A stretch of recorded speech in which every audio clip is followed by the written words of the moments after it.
Alors, le conseil en image, c'est un accompagnement dont le but en fait est d'améliorer l'apparence d'une personne, valoriser l'apparence d'une personne, son image, mais toujours en respectant les valeurs, l'identité et arriver à créer en fait une cohérence entre la personnalité d'un individu, enfin de la personne en elle-même, et ce qu'elle véhicule à l'extérieur. Donc là, on va analyser la forme de ton visage. Donc, on va regarder la largeur de ton front avec la largeur de tes maxillaires. Donc là, si je regarde, tu as bien donc, la largeur de ton front qui est proportionnelle à la largeur de tes maxillaires. Donc on dit que tu as un visage ovale, tu as les contours qui sont arrondis. Donc là, du coup, tu peux adapter n'importe quelle coupe de cheveux. D'accord. Mais il faut que les volumes soient proportionnels en haut et en bas. Okay. Donc que tu aies les cheveux courts, que tu aies les cheveux longs, etc. Il faut toujours que tes volumes soient pareils en haut et en bas.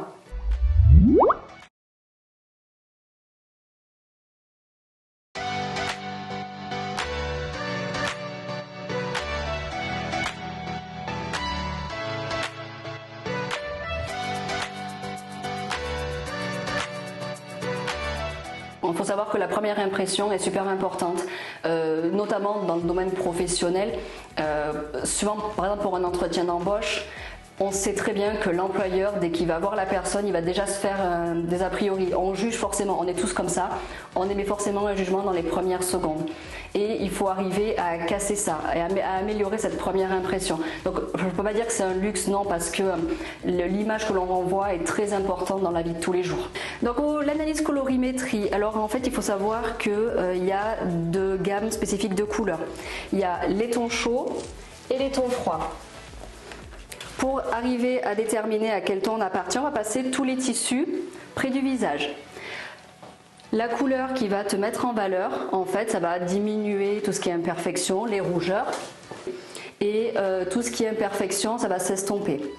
Et avec la couleur qui ne va pas forcément te convenir, tu verras que tout va ressortir. Donc on va passer toutes les familles de couleurs.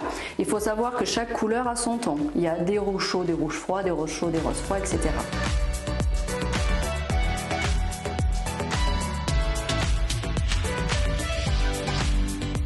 Là, avec cette couleur, du coup, est-ce que toi, t'estimes que niveau du visage, tu as un teint qui s'illumine ou plutôt un teint terne?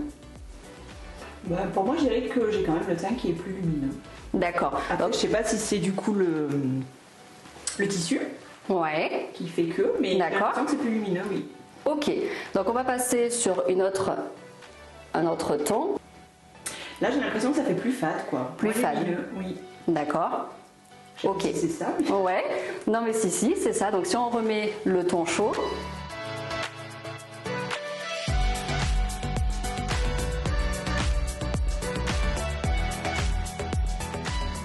Alors, le relooking, c'est un terme qui est employé dans les deux domaines, le conseiller en image et le relooking pur. Le relooking, c'est vraiment ce qu'on voit à la télé, les transformations. C'est vraiment un avant-après où en fait on ne respecte pas forcément le style de la personne. Ça va être pour un événement en particulier. Là, c'est souvent pour les clips, etc. Mais voilà, ce qu'on voit à la télé, c'est vraiment de la transformation pure.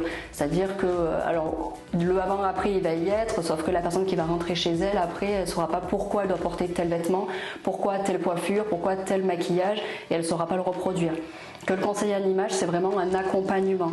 On tient vraiment compte du style de la personne, les valeurs de la personne, voilà, vraiment son identité, et c'est vraiment du coaching.